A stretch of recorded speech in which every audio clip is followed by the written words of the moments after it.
It is challenging, Scott. It's really interesting. There's different aspects to it that are challenging. Number one, you're not used to, again, shortening everything that much, and you're shortening to probably the biggest parts where you get laughs, which seems like a great thing, right? But that's not always your favorite part of those bits.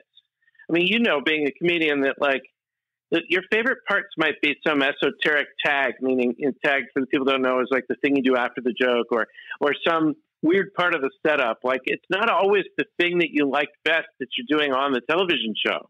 So that makes it kind of challenging, because you should probably pick out the parts that get the biggest laugh out of the joke, but it's not always your favorite. The second thing that's really challenging is sometimes the networks want to change a word or two. Like, there was this one joke, and it makes it really awkward because you haven't ever told the joke that well until that night.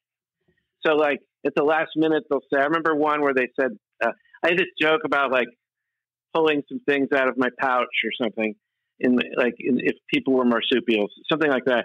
And and I would pull out or I would pull out Skittles at one point, and they said, well, you can't say Skittles because we have, they advertise with us, And so I had to use another product, but it had to be generic, like a chicken leg or a turkey, or whatever.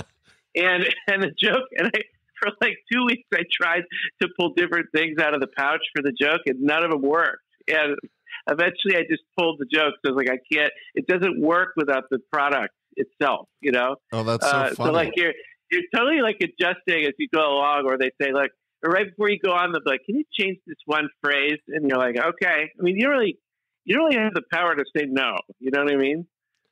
Right. And it's always last minute. So it's not like you can prepare that much.